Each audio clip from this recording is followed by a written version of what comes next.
striking similarities between Prince Harry and Edward VIII, the Queen's uncle who abdicated the throne, choosing love over duty. The ultimate comparison is them both ending up with American divorcees. Despite being separated by nearly a century apart and the different expectations of royal rank, when you are heir to the throne, you have this script to follow. their military aspirations, Edward VIII, as Prince of Wales, was keen to go to the front line. Lord Kitchener says no. If they said no, you can't go front line, then I wouldn't drag my sorry ass through Sandhurst. choice of wife, Courtiers were very sniffy about an American divorcee coming in. Who does she think she is? the sibling rivalry, You ever have disagreements about things? Oh, yes. and eventual exile were all remarkably similar. He tried to have his cake, eat it, and then order another cake on top. As royal commentators dispel the myth of the monarchy, They ended up with the king doing the conga round the staterooms of Buckingham Palace. experts will break down key archive from crucial moments in royal history. It was a fairy tale created by the Grimm brothers. So prepare to discover what actually happens when blue blood runs red. What have you been doing in here all day? This is The Royals Revealed.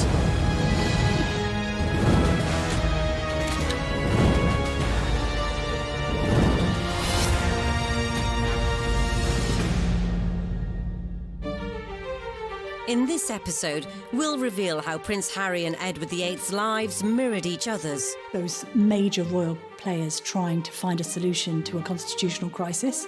why both royals were labelled the party princes, They put the gramophone on, pushed back the carpet and cut a row.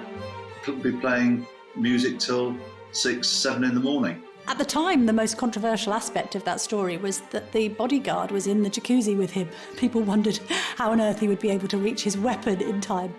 how love ultimately conquered royal duty, She did cue him in for the kiss, and I loved the way that it was a bit of a Hollywood kiss. Good for them, where it's what they normally do with a screen kiss. It's not actually on the mouth, it's on the lower lip. George V, when he was introduced to Wallis Simpson for the first time, was so appalled by seeing his son, Prince Edward, associating with a married woman, that he shouted, "That woman in my own house!" And what does their exile say about our royal family? In the presence of the Queen, you're not really going to have people mouthing off and effing and blinding. No one person changes the monarchy.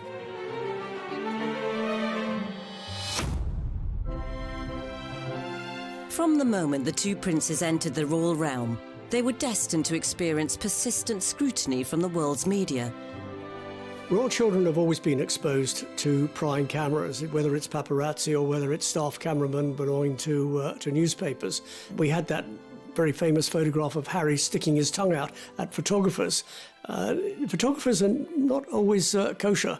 They egg on. For example, Harry only stuck his tongue out because the photographers were doing exactly the same. The uneasy relationship with the press continued into Harry's adolescence. Lots was written about Prince Harry's teenage years being that of a royal rebel. He was a playboy prince as far as the press was concerned. There was a bit of that. There was obviously the legendary cannabis smoking and Club H, which was Prince Harry's sort of social scene at Highgrove. And what we saw was Harry falling in and out of nightclubs, sometimes a little bit inebriated, on the odd occasion lashing out at paparazzi.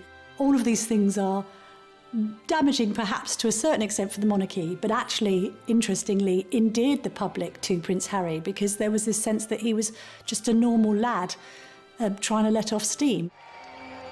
The same can be said of Edward, who, at the impressionable age of 16, became the Prince of Wales. Prince Edward was the golden boy of the royal family. He was probably the first royal pin-up. His face appeared on playing cards, on matchboxes, on tea towels. He was seen as the bright hope of the royal family. But the lofty title didn't prevent his own regal rambunctiousness. They put the gramophone on, pushed back the carpet and cut a row. Could be playing music till 6, 7 in the morning. Because the nickname that Edward had was Peter Pan, and certainly just as Peter Pan wanted to fly to Neverland, Edward wanted to escape Buckingham Palace, a place that he hated and always had bad association. I think with Edward, when you are heir to the throne, you have this script to follow. People practically tell you what to do in order to get there. That is your position in life that you're born to. It is inevitable, perhaps, that at some point you'll want to break loose, find your own voice. With Harry, Harry's the spare. He's like, my brother's got this. There is no particular roadmap for me. I'm just going to let loose. And that's what he did. Both princes had grown up with media attention, but they'd also grown up surrounded by the military. I remember him as a 5-year-old strutting down the private road at Kensington Palace in army fatigues and a parachute regiment, red beret, and he loved every minute of it. And it was the army that provided timely escape routes for both princes. But this led to Edward's first serious run-in with the state. Edward VIII, as Prince of Wales, was keen to go to the front line during the First World War. Lord Kitchener says no, and he was absolutely right. The heir to the throne does not go to the front line because there is a possibility that the heir to the throne might catch a bullet, might die, and got to find somebody else to take his place. He was prevented from going to the front, apart from on one occasion, and then he joined various staff officers to inspect the trenches. And he was lucky because a German shell landed by his vehicle, killed his chauffeur, and because he was inspecting the trenches, he was spared that fate. As Harry ascended through the ranks, the fighting on the front line debate once again reared its royal head.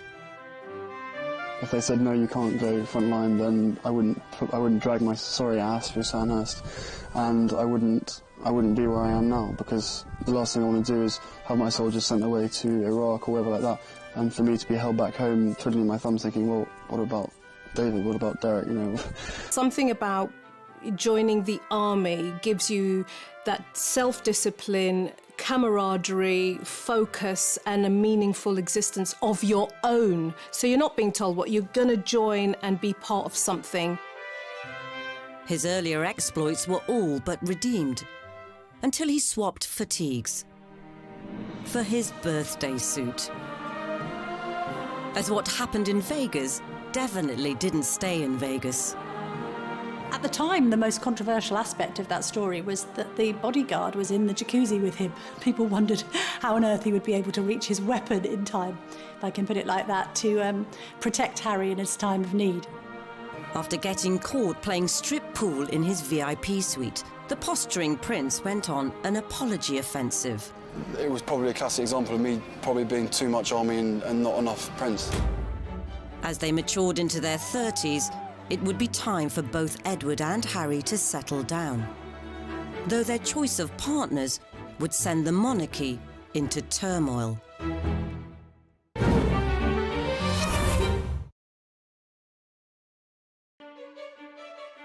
Edward VIII and Prince Harry shared many similarities. Both were skilled in military manoeuvring.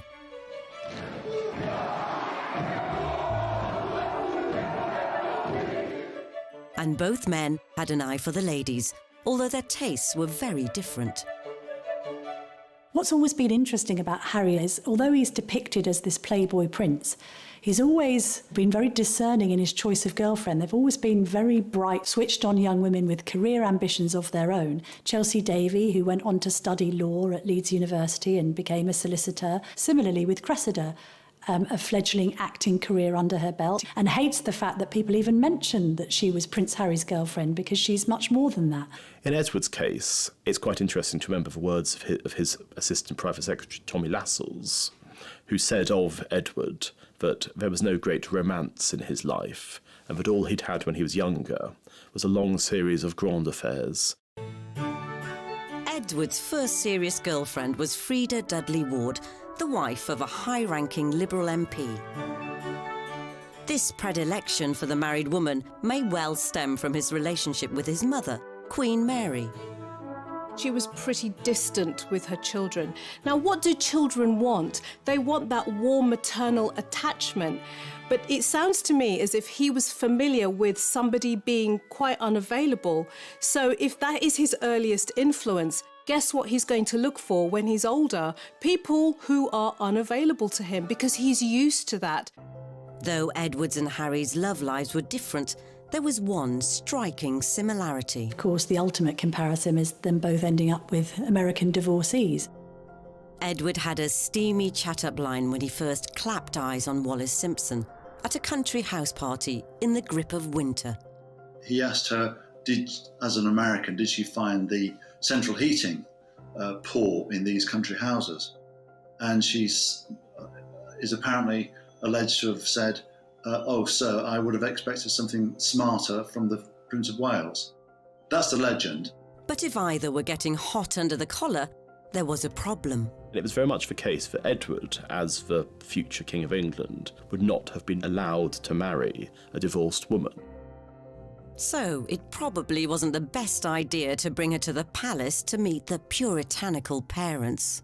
George V, when he was introduced to Wallis Simpson for the first time, was so appalled by seeing his son, Prince Edward, associating with a married woman, that he shouted, "That woman!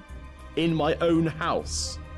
And thereafter he had to be reassured, falsely, that Edward was not in a sexual relationship with her. Here was the future king lavishing Mrs. Simpson with what they felt was the family fortune, giving her jewellery, bracelets, necklaces.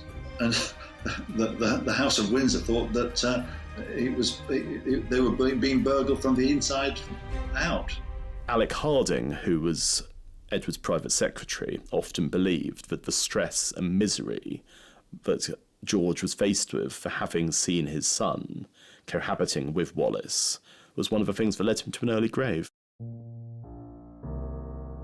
Harding's theory may well have been correct, as George V died within 2 years, leaving the bewildered new King Edward VIII to address those who are now his subjects.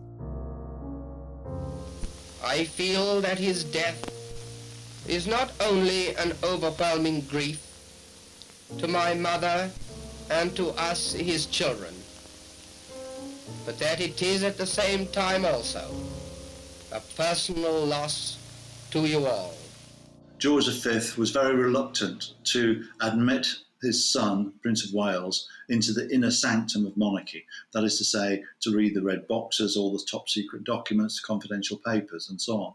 So he left the Prince of Wales hanging, and he didn't really prepare him for his future role as king. And George would have been turning in his grave if he'd known who was tagging along at the proclamation. He was quite astonishing to the British aristocracy and squirearchy that here's this woman, this twice divorced American, being allowed into the inner sanctum to watch the accession of Edward VIII at St James's Palace. Yet, for the British public, she remained a mystery. There are pictures taken of her next to Edward, and most of the papers owned by Lord Beaverbrook, the proprietor of the Express and the Evening Standard, either cut her out altogether or referred to her simply as Edward's friend.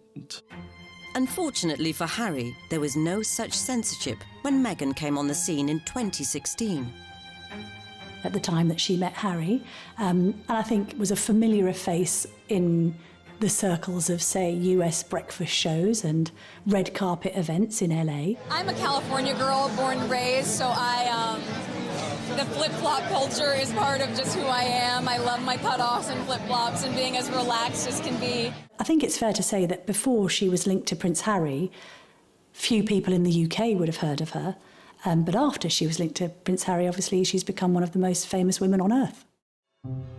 Yet nothing could have prepared them for how intense the media scrutiny would become from portraying Meghan as the woman who would revolutionise the monarchy. No one person changes the monarchy. It's not something Meghan said when she was going to march into the monarchy and change it. And then there were the less forward-thinking factors. There was a bit of a narrative that seemed to be racially motivated about Meghan's background, and I think phrases like exotic DNA was used along with straight out of Compton, which she wasn't.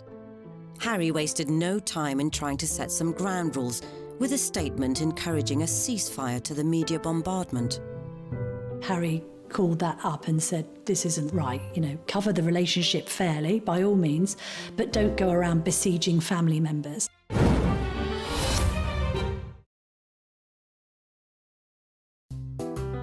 As the prince protected his partner, 80 years earlier, the new king managed to get away to the Dalmatian coast with his. In the summer of 1936, they took a cruise on a boat called the Narlin, which travelled throughout Europe. And there are pictures of the American media with fairly straightforward headlines about the king and his mistress. And none of this made it into the British papers at all. And the continental press had a field day, with one candid snap in particular. We've got one key gesture here, and that is that she's putting her hand on his arm, which you don't do to royalty, but it's the way that she's doing it. She's using not just a loving hand gesture, it's a restraining movement. It's all about power and control. It's quasi-parental. She's put her hand on his arm with the fingers straight, and it's a kind of a stop, restrain, control movement. Not just control over him. It would make her look like a very self-controlled woman as well, because there's a little sideline on this gesture, which is that not only has she got her hand on his arm, she's got her handbag hanging from her thumb. Now, that would only be somebody that was completely confident, completely in control and knew what they were doing. It's not something many people could pull off. The press took that as a signal to talk about the relationship with Wallis. And it came as a complete shock to the British population. The press were duly dispatched to Wallis's residence, which was enough to send her fleeing to France, so the couple began writing to one another. Wallis used a word called enum, which she used in her letters to Edward, and enum essentially meant frightened and scared. And in one letter that she wrote Edward, she said, "When the two of us are together, I feel that we can just about bluff it out, but when I'm on my own, I feel terrified and I feel inadequate." As the furore grew back in Britain, news crews set about canvassing public opinion. King, he should marry who he loves. He's been a good chap to the working class. That's my opinion of him. I am a housewife. Personally, I think he is a sign of modern democratic times. I am a chauffeur by profession.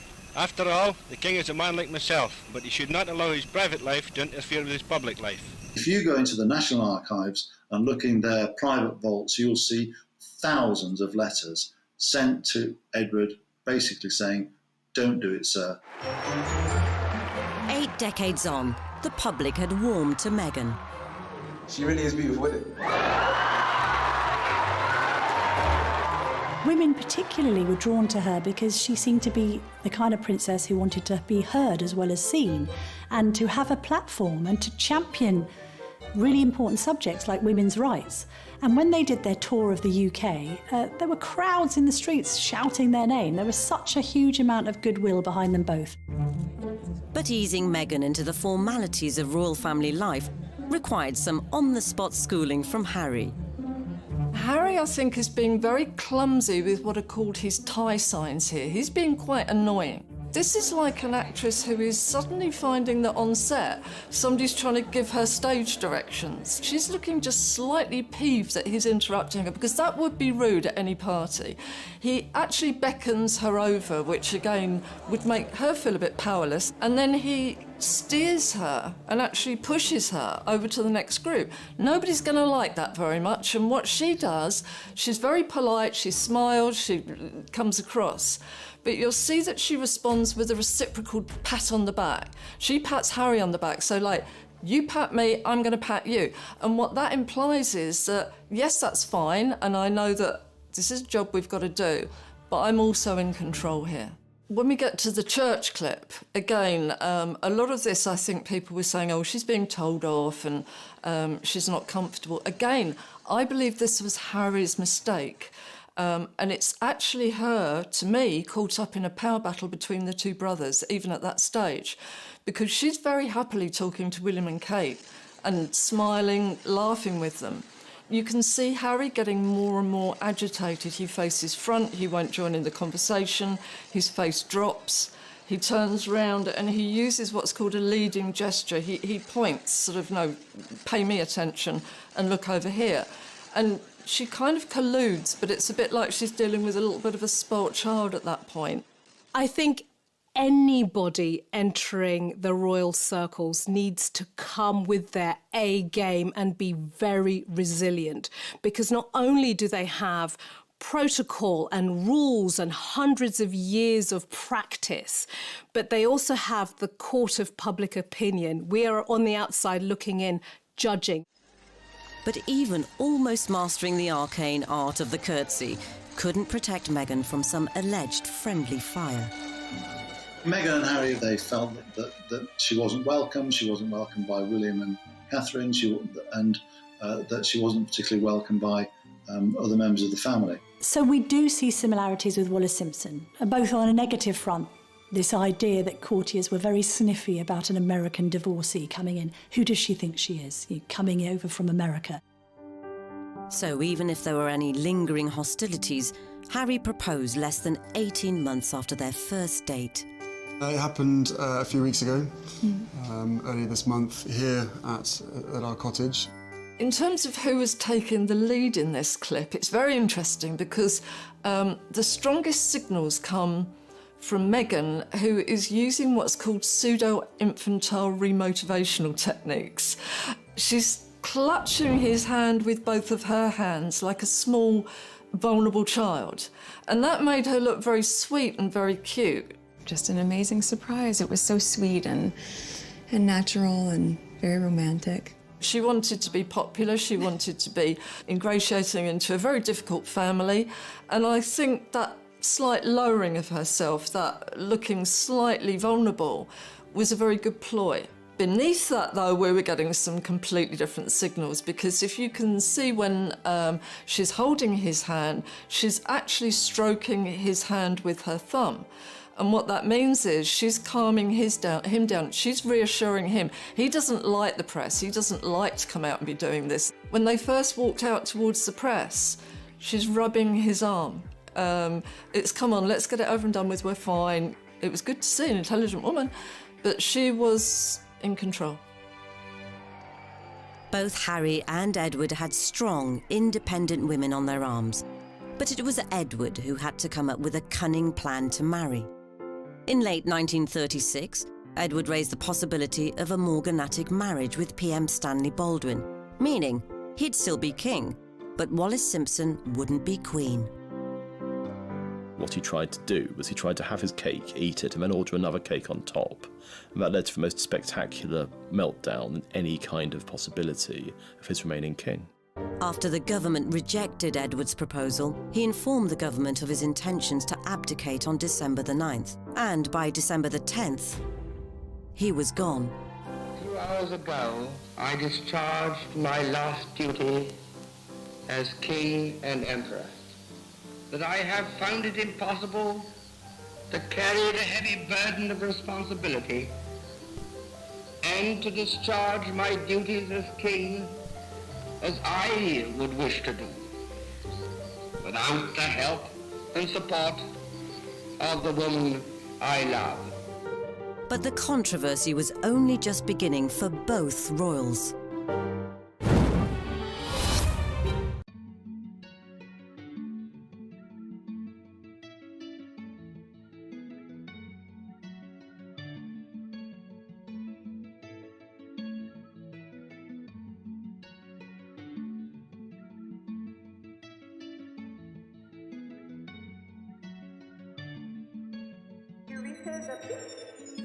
Oh my God.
Oh my God.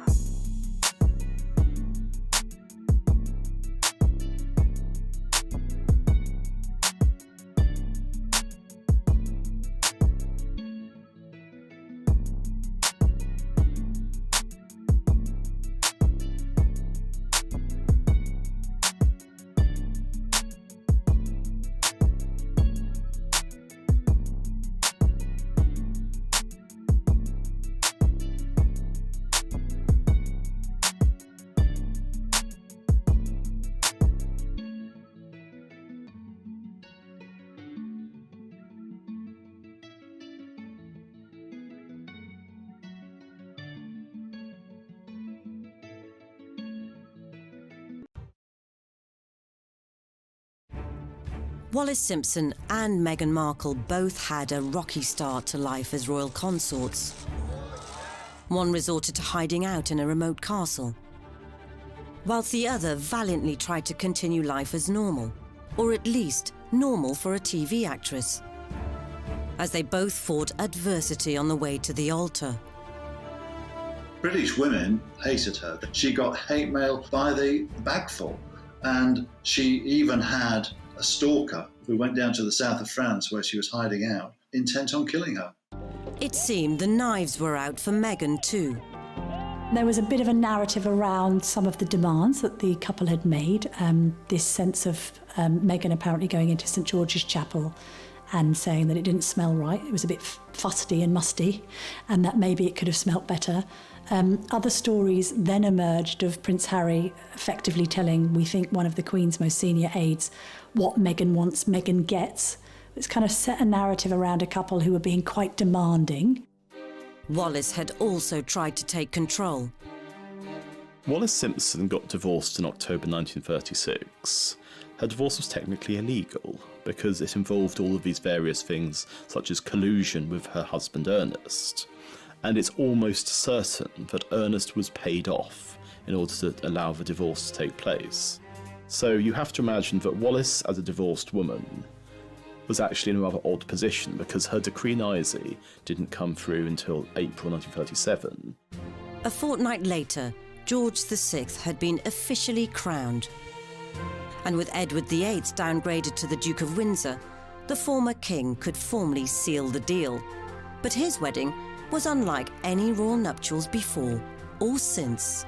The king and the commoner became man and wife. Edward's wedding to Wallis involved around a dozen people. It was being held in France with a vicar who was essentially a publicity seeker, because the Archbishop of Canterbury, Cosmo Lang, who hated Edward, had specifically forbade any kind of formal ceremony taking place under the Church of England auspices. As the aged gatekeeper toasts the newlyweds, the Duke and Duchess appear to have their wedding pictures taken. Here comes the bride to join Edward in the happiest moment of their lives. I love the phrase, the happiest moment of their lives. I would say tell his face that, because, no, what we're seeing, not particularly blissful, I'm afraid. They present, they stand there very nicely, they smile from the cameras, but again, Edward uses this Windsor male habit of anxiety rituals, and you can see him with the tie, and even more tellingly, when he's facing the cameras, you can see the muscle working away on the side of his cheek. So he was tense and impatient. What I find really telling, though, is when they finish doing the photographs and walk away, she just goes off up the stairs by herself and almost back into this kind of social role with the other people that are up there. And he's left to kind of go round behind them and just stand there. You'd expect them to be welded together at this point. This is their wedding day, the clue's there. And yet she seems more like hostess socialising, but not with him. By the time that they married in the summer of 1937, Edward and Wallis had been the most famous couple in the world. Yet there's an absence of joy. And so if you look at Harriet and Meghan's wedding, and the obviously joyful occasion that was, it was in stark contrast to what had happened 75 years before. A new royal couple, a new chapter, and after the intimacy of the marriage vows, a place on the world stage. When they came out of the church, I think probably the most normal happily in love couple that we've seen in the royal family, really. I mean, he showboated to the crowds out there. He looked immensely happy, which was very good. I think, you know, he probably, again, it had been a very tense build-up to the wedding for him, but we got, I think, the old impish Harry came back at that point. She did cue him in for the kiss, and I loved the way that it was a bit of a Hollywood kiss. Good for them, where it's what they normally do with a screen kiss. It's not actually on the mouth, it's on the lower lip, and that means you don't mess the makeup up and everything. So I think they've done a bit of rehearsing, why not? In a rare triumph over the prying press, Harry and Meghan managed to keep their honeymoon destination a secret. Whilst Edward and Wallis openly tested the waters of public opinion around Europe. As the European honeymoon of the American-born Duchess and her royal-born bridegroom draws to a close, they still occupy the center of the stage as the King and Queen of Hearts. Despite the Sussexes' huge popularity all over the world, some areas of the media continued to plague them. Even news they were expecting was seen as fair game for critique. There was so much criticism about Meghan and the way that she kept cradling and holding her baby bum, and I don't know, some people in the press, it's almost like, oh, she's overdoing it and showing it off. So what? No. I think the big problem was that people didn't get that for years and years and years, particularly in the royal family, it was almost seen as a bit obscene when they were pregnant, so they'd end up wearing a bell tent dress, and then suddenly we got a very liberated woman who would wear whatever she wanted to wear, even if it was quite a tight dress, a revealing dress, and constantly cradling the bum. And I would say good for her. She was so clearly in love with her baby bump, which is natural. The trouble is the media seem to have taken offence at this and gone at her quite negatively and made it out that she was doing something unnatural, abnormal, and almost to the point of heinous. And she wasn't. Lots of mothers do that every day, but they're not in the public eye. And I think for Meghan, it may have been another attempt to other her, put her in a different box. Have you seen the way she's behaving? It's not quite the done thing, although there are loads of examples of Kate doing exactly the same thing. Even the decision to not replicate Harry's own newborn on the hospital steps shot was the subject of scorn. Births, deaths and christenings and weddings have always attracted media attention. The media want them.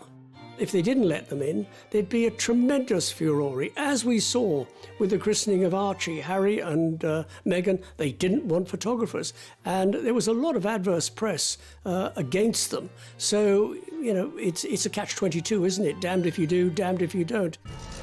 Eventually, enough was enough. And in October 2019, the Sussexes released another statement admonishing foul play. The second press statement was effectively suggesting that there was a vendetta or a campaign against Meghan, and that the media wasn't motivated by the right incentives when covering the Sussexes. That's then taking the coverage extremely personally and suggesting that you are being treated unfavourably, for instance in the case of Meghan against Kate. Again, there's a short memory syndrome going on, because back in the day when Kate was on the scene, she was being called Weighty Katie. Her and Pippa Middleton, her sister, were called the Wisterias because they were fragrant with a ferocious ability to climb. Short memory or not, Harry and Meghan were on the offensive, and they seemed to be handling it personally. Some of the wording of the second press statement was a bit jumbled and a bit confused. It was also laced with Americanisms, and therefore looked as if it was being written by Meghan directly. And when you've already got a narrative of Meghan driving a wedge and Harry being somewhat under the thumb, that only serves to confirm that theory. Regardless of whether Harry may have been wrapped around Meghan's finger, a couple of months later, everything unravelled. The Duke and Duchess of Sussex have announced that they are carving out what they call a new role for themselves. As like his great-great-uncle before him, Harry chose love over duty. I don't believe for a moment Harry forgot his purpose. I think Meghan suddenly found herself in a goldfish bowl that she didn't want to be in. When it was all kicking off, the Royals did what any family would do. They held a meeting. The summit involved the Queen, Prince Charles, the Duke of Cambridge and Prince Harry. To have those major royal players trying to find a solution to a problem that had been likened to the constitutional crisis, the abdication crisis of 1936. And I think, actually, when I spoke to people afterwards, they did stress that it was all quite cordial and controlled, because in the presence of the Queen, you're not really going to have people mouthing off and effing and blinding. And as the press clamoured for answers, Harry, how are the discussions going on your future? the result was a very public separation, as the Queen reluctantly gave Harry and Meghan permission to slink off to pastures new. Did he do it to protect Meghan, or did he do it because Meghan asked him to? You can't be entirely certain, but one thing you can say is that Meghan has always seemed like the dominant partner in that relationship. Like Wallis, she's somebody who seems to have had a hold over him. And there's the famous line, I don't know if it's apocryphal or not, whatever Meghan wants, Meghan gets. And you can imagine that being said exactly the same words, whatever Wallis wants, Wallis gets. In the aftermath of their abdicating announcements, relationships within Edward and later Harry's immediate family were strained more than ever before. And the mood between Edward's brother Albert, now King George VI, but known to his pals as Bertie, was understandably less than chummy. You're not just affecting George VI, you're affecting his entire family. And effectively, you've changed the rules of engagement and you've changed the whole dynamic of what's going to happen next. The recently married Duke and Duchess of Windsor was still followed by crowds wherever they traveled. In Paris, Britain's former king and his bride made the announcement that they were not intending to embarrass the royal family by settling in England. Since then, they have been world travelers. The major problem in the relationship between Edward and George VI after the abdication was money, because Edward VIII had lied about what his financial circumstances were. He was worth around £1 million, which is made up of a combination of cash and property, but he claimed that he was going to be essentially driven out of his own country, a pauper, and so his brother Bertie agreed that he would be given an allowance of £25,000 a year. It was going to be paid out of George's personal money because there was no possibility that Parliament would have voted for public money to be paid to essentially Wallis for all eternity. But when it became clear that Edward had been lying about money, there's all these very angry letters which both of them wrote to each other, and George VI wrote to Edward.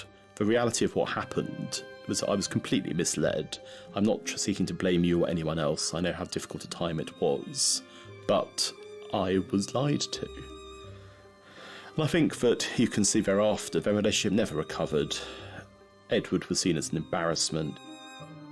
In comparison, Harry and Meghan ditched their titles, had to repay £2.4 million for the refurb on Frogmore Cottage, and stopped receiving money from the sovereign grant.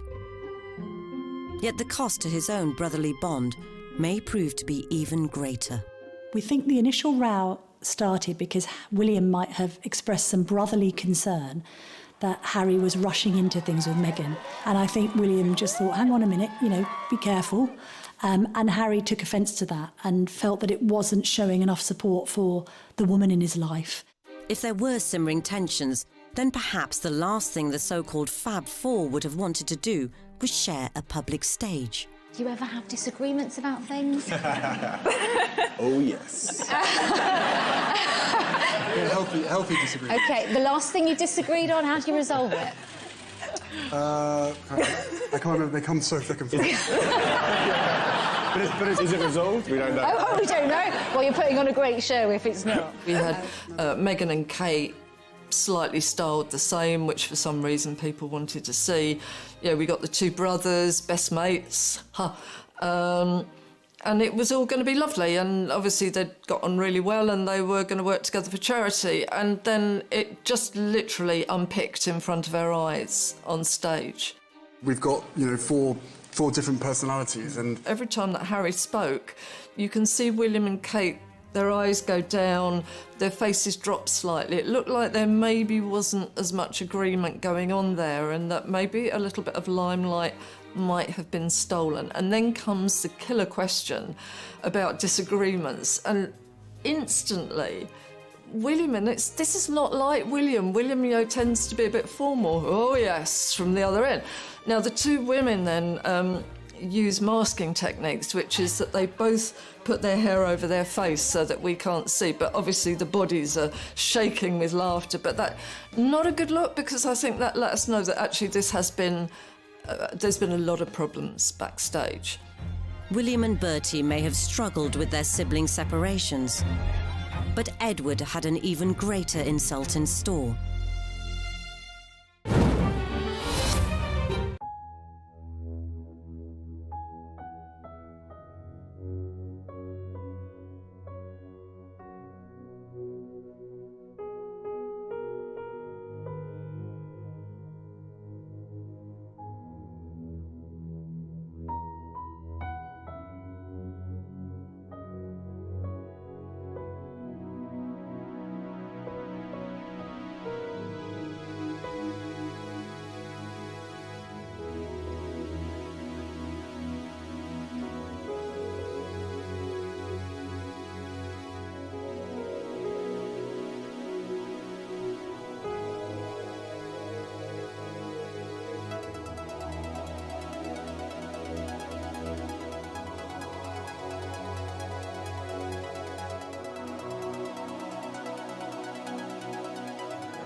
In the months following Edward VIII's abdication and Prince Harry's decision to ditch his royal duties, the old enemy, the media, continued to track both men's movements, desperate to know what would happen next.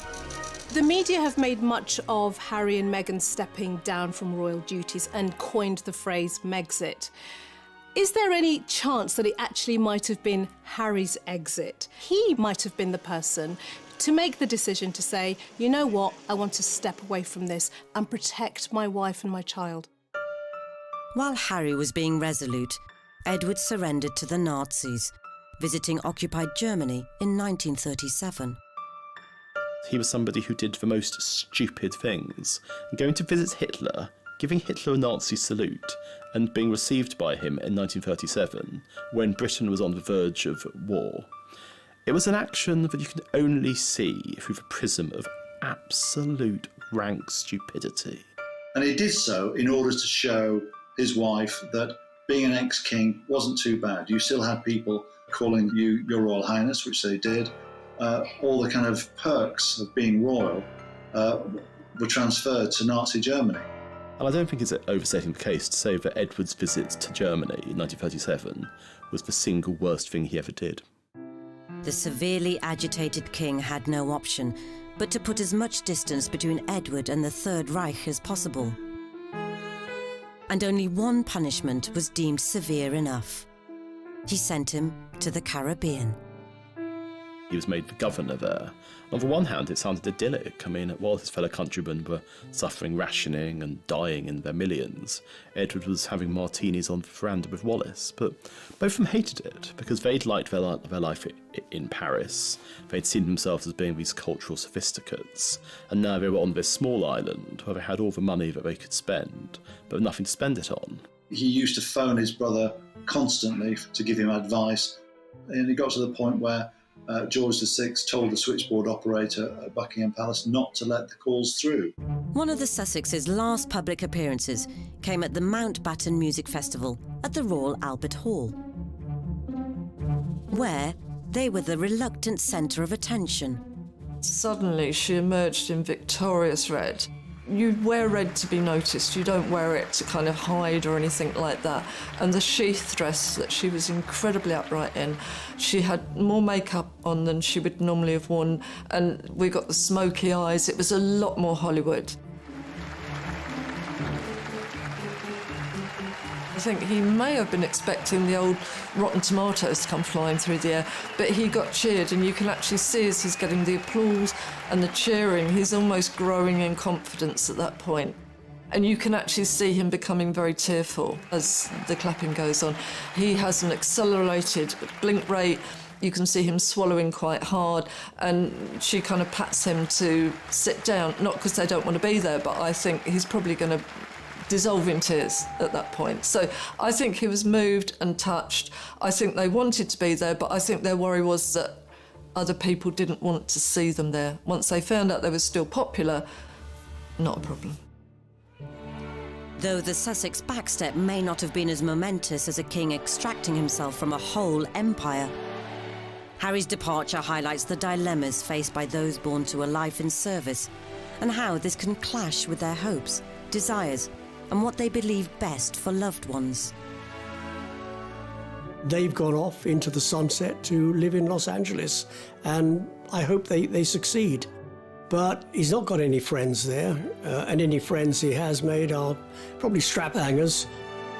But as they try and settle in the States, are there painful lessons to be learned from Harry's great-great-uncle? The irony is that they had huge potential as a couple to do good as humanitarians, for charities, but they didn't. They spent their lives going from one party to the next, and it was a fairly vacuous life in the end. And with Edward sometimes travelling alone, rumours of marital difficulties surrounded them for the rest of their lives. Who said there was a rift in this fabulous marriage? If this is incompatibility, I'll take some too. There had been rumours about the fact that the two of them were having problems, and they tried to do something that is now very regular with public figures. They tried to disprove those rumours with their body language in a public display of affection. It's gruesome to watch. It's like a baby rejecting food, the turning of the head. And then it gets worse because, he's not going to let her go, and she pulls her head away. You can see her arching her back. It actually looks as though she's kind of repelled by him. It's awful, absolutely awful. As Harry and Meghan pursue a progressive new role, only time will tell how much or how little we will continue to see of them.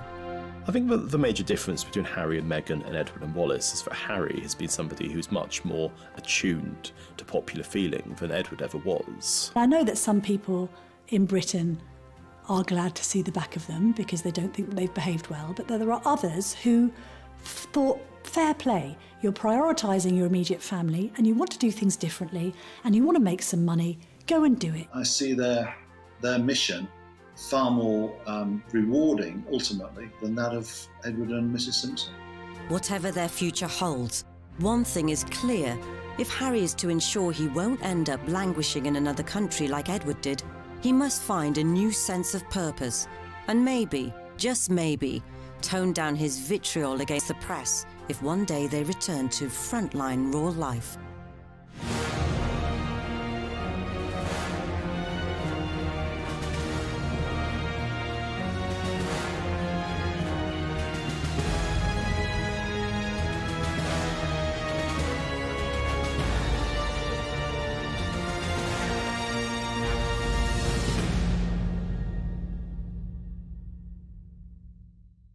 Reveal how Prince Harry and Edward VIII's lives mirrored each other's. Those major royal players trying to find a solution to a constitutional crisis. Why both royals were labelled the party princes. They put the gramophone on, pushed back the carpet and cut a row. Could be playing music till 6, 7 in the morning. At the time, the most controversial aspect of that story was that the bodyguard was in the jacuzzi with him. People wondered how on earth he would be able to reach his weapon in time. How love ultimately conquered royal duty. She did cue him in for the kiss, and I loved the way that it was a bit of a Hollywood kiss. Good for them, where it's what they normally do with a screen kiss. It's not actually on the mouth, it's on the lower lip. George V, when he was introduced to Wallis Simpson for the first time, was so appalled by seeing his son, Prince Edward, associating with a married woman, that he shouted, "That woman in my own house!" And what does their exile say about our royal family? In the presence of the Queen, you're not really going to have people mouthing off and effing and blinding. No one person changes the monarchy.